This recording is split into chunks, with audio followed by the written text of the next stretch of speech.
जय हिंद साथियों, एक बार फिर से आप सभी का स्वागत है आपके अपने YouTube channel study with PMH में। तो दोस्तों, आज इस वीडियो में हम कराने वाले हैं एंशियंट हिस्ट्री का चैप्टर है प्रागैतिहासिक काल। तो प्रागैतिहासिक काल के इसमें क्वेश्चनों को देखेंगे। तो चलिए स्टार्ट करते हैं। पहला प्रश्न है कि प्रागैतिहास का अर्थ है। तो दोस्तों, हम आपको बता दें कि प्रागैतिहास का अर्थ होता है वह इतिहास जिसको पुरातात्विक साक्ष्यों के आधार पर लिखा गया हो, उसे क्या कहते हैं? प्रागैतिहास कहते हैं। चलिए अगला प्रश्न है। अगला प्रश्न नंबर 2 क्या है कि मानव को आग की जानकारी हुई। मानव को आग की जानकारी कब हुई? ऑप्शन ए है निम्न पुरापाषाण काल में, बी है उच्च पुरापाषाण काल में, सी ऑप्शन है नवपाषाण काल में और डी है उपरोक्त कोई नहीं। तो आग की जानकारी मानव को कब हुई? तो निम्न पुरापाषाण काल में। ऑप्शन ए इसका सही हो जाएगा। चलिए अगला प्रश्न है। अगला प्रश्न नंबर 3 है, पेबुल उपकरण संबंधित है। पेबुल उपकरण किससे संबंधित है, किस काल से? ऑप्शन ए है पुरापाषाण काल से, बी है निम्न पुरापाषाण काल से, सी है मध्य पाषाण काल से, डी है नवपाषाण काल से। तो इसका सही जवाब हो जाएगा पेबुल उपकरण किससे संबंधित है? तो निम्न पुरापाषाण काल से। चलिए अगला प्रश्न नंबर 4। प्रश्न नंबर 4 क्या है कि सोहन घाटी का संबंध है। सोहन घाटी का संबंध किससे है? ऑप्शन ए है निम्न पुरापाषाण युगीन स्थलों से, बी है हड़प्पाकालीन स्थलों से, सी है नवपाषाण युगीन स्थलों से और ऑप्शन डी है उपरोक्त कोई नहीं। तो इस प्रश्न का सही जवाब हो जाएगा निम्न पुरापाषाण युगीन स्थलों से। किसका संबंध है? सोहन घाटी का। चलिए अगला प्रश्न नंबर 5 क्या है? प्रश्न नंबर 5 है कि बेलन घाटी से प्राप्त औजार संबंधित हैं। बेलन घाटी से जो औजार प्राप्त हुए हैं वो किससे संबंधित हैं, किस काल से? ऑप्शन ए है वैदिक संस्कृत से, बी है हड़प्पा काल से, सी है निम्न पुरापाषाण काल से और डी ऑप्शन दिया गया है मध्य पाषाण काल से। तो इसका सही जवाब हो जाएगा ऑप्शन नंबर सी, निम्न पुरापाषाण काल से। बेलन घाटी से प्राप्त औजार किससे संबंधित है? तो निम्न पुरापाषाण काल से। चलिए अगला प्रश्न नंबर 6 क्या है? प्रश्न नंबर 6 है कि मानव की आखेटक और खाद्य संग्राहक की अवस्था जुड़ी हुई है। किस काल से जुड़ी हुई है? ऑप्शन ए है पुरापाषाण काल से, बी है मध्य पाषाण काल से, सी नवपाषाण काल से, डी उपरोक्त कोई नहीं। तो इसका सही जवाब हो जाएगा ऑप्शन नंबर ए, पुरापाषाण काल से। चलिए अगला प्रश्न नंबर 7 क्या है? प्रश्न नंबर 7 है शल्कों से बने औजार संबंधित हैं। तो शल्कों से बने औजार किससे संबंधित हैं? तो इस प्रश्न का सही जवाब हो जाएगा ऑप्शन नंबर बी, मध्य पुरापाषाण काल से। चलिए अगला प्रश्न है। प्रश्न नंबर 8 क्या कहता है कि भीमबेटका का संबंध है। भीमबेटका का संबंध किससे है? तो ऑप्शन नंबर सी इसका सही हो जाएगा, एक प्रागैतिहासिक स्थल जहां से चित्रकला के साक्ष्य प्राप्त हुए हैं। यानी कि भीमबेटका से क्या प्राप्त हुआ है? तो शैल चित्र प्राप्त हुए हैं या चित्रकला के साक्ष्य यहाँ से प्राप्त हुए हैं। चलिए अगला प्रश्न है। प्रश्न नंबर 9, पशुपालन संबंधित है। पशुपालन किससे संबंधित है? ऑप्शन ए दिया गया है पुरापाषाण काल से, बी दिया गया है हड़प्पा सभ्यता से, सी है वैदिक काल से और डी है मध्य पाषाण काल से। तो इस प्रश्न का सही जवाब हो जाएगा ऑप्शन नंबर डी, मध्य पाषाण काल से। पशुपालन किससे संबंधित है? तो मध्य पाषाण काल से। चलिए अगला प्रश्न नंबर 10 है कि भारत के 2 सबसे पुराने ज्ञात मध्य पाषाण कालीन स्थल हैं। तो भारत के सबसे पुराने 2 मध्य पाषाण कालीन स्थल कौन कौन से हैं? ऑप्शन नंबर इसका सही हो जाएगा ए, सराय नाहर राय और महदहा। ये क्या है? मध्य पाषाण कालीन सबसे पुराने स्थल हैं। चलिए अगला प्रश्न नंबर 11 है। प्रश्न नंबर 11 क्या कहता है कि प्रारंभिक स्तंभ गर्त पाए गए हैं। प्रारंभिक स्तंभ गर्त कहाँ से पाए गए हैं? तो इस प्रश्न का सही जवाब हो जाएगा सराय नाहर राय और महदहा से। चलिए अगला प्रश्न नंबर 12। प्रश्न नंबर 12 है कि मानव द्वारा पाला गया पहला पशु था। तो मानव द्वारा पहला पशु कौन था जो पाला गया? ऑप्शन ए है कुत्ता, बी बिल्ली, सी घोड़ा और डी ऑप्शन है गाय। तो इस प्रश्न का सही जवाब हो जाएगा ऑप्शन नंबर ए, कुत्ता। कुत्ता ऐसा पहला पशु था जो मानव द्वारा सबसे पहले पाला गया। चलिए अगला प्रश्न नंबर है 13। प्रश्न नंबर 13 कहता है कि मानव द्वारा प्रयोग की गई पहली धातु थी। तो मानव द्वारा प्रयोग की गई सबसे पहली ऐसी कौन सी धातु थी? ऑप्शन ए दिया गया है तांबा, बी है पीतल, सी सोना, डी कांसा। तो इस प्रश्न का सही जवाब हो जाएगा तांबा, ऑप्शन नंबर ए, जिसको मानव द्वारा सबसे पहले उपयोग में लाया गया है। सबसे पहली धातु तो तांबा थी जिसका मानव ने सबसे पहले प्रयोग किया। चलिए अगला प्रश्न है। प्रश्न नंबर 14। प्रश्न नंबर 14 क्या है कि मानव द्वारा उपयोग में लाई गई पहली फसल कौन सी थी? पहली फसल यहाँ पे बतानी है। ऑप्शन ए है चावल, बी है गेहूँ, सी है जौ और डी है उपरोक्त सभी। तो इसमें क्या बताना है, मानव द्वारा सबसे पहली फसल कौन सी है जो उपयोग में लाई गई। तो इस प्रश्न का सही जवाब हो जाएगा ऑप्शन नंबर बी, गेहूँ। चलिए अगला प्रश्न नंबर 15। प्रश्न नंबर 15 क्या है कि कृषि का प्रथम उदाहरण कहाँ से प्राप्त हुआ है।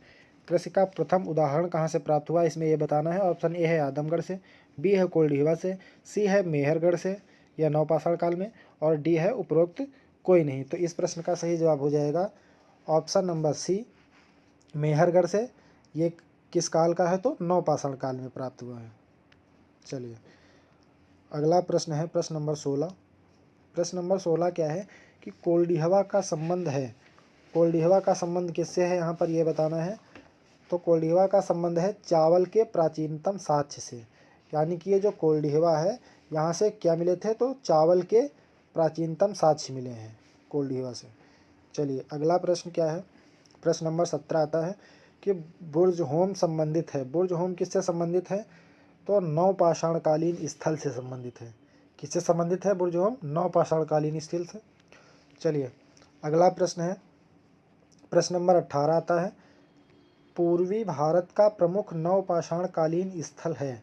ऑप्शन ए दिया गया है चिरांद, बी है जोरवे, सी है आदमगढ़, डी है उपरोक्त सभी। तो इस प्रश्न का सही जवाब हो जाएगा चिरांद। ऑप्शन नंबर ए सही हो जाएगा। ये पूर्वी भारत का प्रमुख नवपाषाणकालीन स्थल है। चलिए अगला प्रश्न, प्रश्न नंबर 19 आता है। प्रश्न नंबर 19 क्या कहता है कि कुंभकारी प्रारंभ हुई। कुंभकारी का प्रारंभ हुई किस काल से। ऑप्शन ए दिया गया है पुरापाषाण काल, बी है मध्यपाषाण काल से, सी है नवपाषाण काल से, डी है हड़प्पा काल से।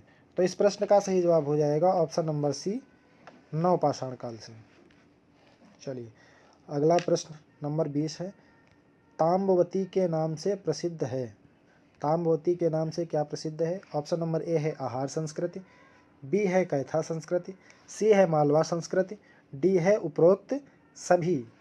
तो इस प्रश्न का सही जवाब हो जाएगा ऑप्शन नंबर ए, आहार संस्कृति। आहार संस्कृति किस नाम से प्रसिद्ध है, तो ताम्रवती के नाम से। ताम्रवती के नाम से आहार संस्कृति को जाना जाता है। चलिए अगला प्रश्न, प्रश्न नंबर 21, हड़प्पा की कनिष्ठकालीन संस्कृति है। हड़प्पा की कनिष्ठकालीन संस्कृति बताना है। ऑप्शन ए है कैथा संस्कृति, बी है वैदिक संस्कृति, सी है मालवा संस्कृति, डी है उपरोक्त कोई नहीं। तो इस प्रश्न का सही जवाब हो जाएगा ऑप्शन नंबर ए, कैथा संस्कृति। चलिए अगला प्रश्न, अगला प्रश्न है इनाम गांव। अगला प्रश्न क्या है 22 नंबर, इनाम गांव ताम्रपाषाण युग की एक बड़ी बस्ती थी, इसका संबंध किससे है ये बताना है। यानी कि इनाम गांव जो ताम्रपाषाण युग की एक बड़ी बस्ती थी, उसका किस संस्कृत से संबंध है, यहाँ पर यह बताना है। ऑप्शन ए दिया गया है जोरवे संस्कृत से, बी है कैथा संस्कृत से, सी है मालवा संस्कृत से। तो इस प्रश्न का सही जवाब हो जाएगा option number A, Jorwe Sanskrit से। चलिए अगला प्रश्न, प्रश्न नंबर 23 आता है, ताम्रपाषाण संस्कृतियों में निम्न में से किस संस्कृत के पत्थर के औजार नहीं प्राप्त हुए हैं। क्या बताना है कि ताम्रपाषाण संस्कृतियों में निम्न में से किस संस्कृत के पत्थर के औजार नहीं प्राप्त हुए। यहाँ पर यह बताना है। ऑप्शन नंबर ए दिया गया है जोरवे संस्कृति, बी है आहार संस्कृति, सी है कैथा संस्कृति और डी है मालवा संस्कृति। तो इस प्रश्न का सही जवाब हो जाएगा ऑप्शन नंबर बी, आहार संस्कृति। चलिए अगला प्रश्न नंबर है 24। प्रश्न नंबर 24 में बताना है कि दायमाबाद का संबंध है। दायमाबाद का संबंध किससे है ये बताना है। ऑप्शन ए है ताम्रपाषाणकालीन स्थल से, बी है पुरापाषाणकालीन स्थल से, सी है मध्यपाषाणकालीन स्थल से, उपरोक्त कोई नहीं, ये ऑप्शन डी दिया गया है। तो इस प्रश्न का सही जवाब हो जाएगा ऑप्शन नंबर ए, ताम्रपाषाणकालीन स्थल से। ताम्रपाषाण, ये जो दायमाबाद है, दायमाबाद का संबंध किससे है, तो ताम्रपाषाणकालीन स्थल से।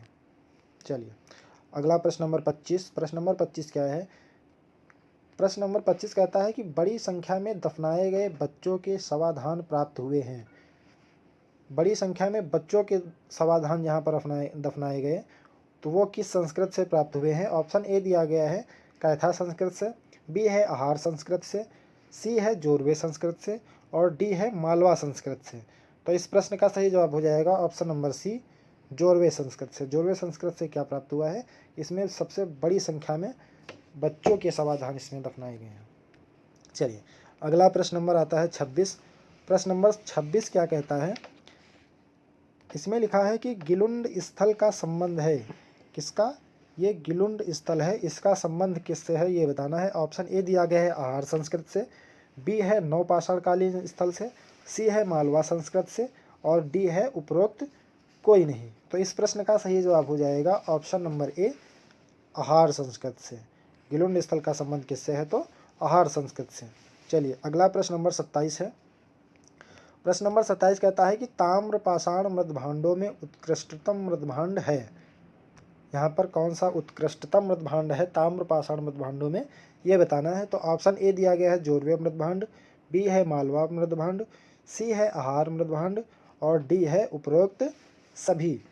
तो इस प्रश्न का सही जवाब हो जाएगा ऑप्शन नंबर बी, मालवा मृदभांड। ये क्या है, ताम्र पाषाण मृदभांडों में से सबसे उत्कृष्ट मृदभांड माने गए हैं। चलिए अगला प्रश्न नंबर 28 आता है। प्रश्न नंबर 28 में क्या है, आंध्र प्रदेश का उतनूर संबंधित है। आंध्र प्रदेश का उतनूर किससे संबंधित है, यहाँ पर ये बताना है। ऑप्शन ए दिया गया है नवपाषाणकालीन स्थल से, बी है सर्वप्रथम कृषि से, सी है पुरापाषाणकालीन स्थल से और डी है उपरोक्त कोई नहीं। तो इसका सही ऑप्शन हो जाएगा ऑप्शन नंबर ए, नवपाषाणकालीन संस्कृत से। यानी कि जो आंध्र प्रदेश का ये उतनूर है ये किससे संबंधित है, नवपाषाणकालीन संस्कृत से। चलिए अगला प्रश्न नंबर 29 है। प्रश्न नंबर 29 क्या है, हल्लूर, पिकलीहल, संगनकल्लू, टी नरसीपुर तथा पय्यमपल्ली, इन सभी का संबंध किससे है यहाँ पर ये बताना है। ऑप्शन ए दिया गया है पुरापाषाण संस्कृत से, बी है नवपाषाण संस्कृत से, सी है ताम्रपाषाण संस्कृत से और ऑप्शन नंबर डी दिया गया है उपरोक्त कोई नहीं। तो इस प्रश्न का सही जवाब हो जाएगा ऑप्शन नंबर बी, नवपाषाण संस्कृत से। इन सभी का संबंध किससे है, तो नवपाषाण संस्कृत से। चलिए अगला और इस वीडियो का अंतिम प्रश्न है, माइक्रोलिथिक औजार संबंधित हैं। माइक्रोलिथिक औजार किससे संबंधित है, यहाँ पर ये बताना है किस काल से संबंधित है। ऑप्शन नंबर ए है नवपाषाण काल से, बी है ताम्रपाषाण काल से, सी है मध्यपाषाण काल से और डी है उपरोक्त कोई नहीं। तो इस प्रश्न का सही जवाब हो जाएगा ऑप्शन नंबर सी, मध्यपाषाण काल से। तो ये प्रागैतिहासिक काल से संबंधित 30 प्रश्न इसमें कराए हैं इस वीडियो में। वीडियो ज़्यादा लंबा ना हो इसलिए 30 प्रश्न इसमें है। अगले क्वेश्चन नेक्स्ट पार्ट में होंगे, पार्ट 2 में। तो अगर आपने अभी तक हमारे चैनल को सब्सक्राइब नहीं किया है तो सब्सक्राइब कर लीजिए। अगर वीडियो अच्छा लगा तो लाइक भी कीजिए और शेयर भी कीजिए। और अगले वीडियो का नोटिफिकेशन आपको सबसे पहले पहुँचे इसके लिए आप हमारे साथ बने रहिए और हमारे चैनल को सब्सक्राइब कीजिए। धन्यवाद।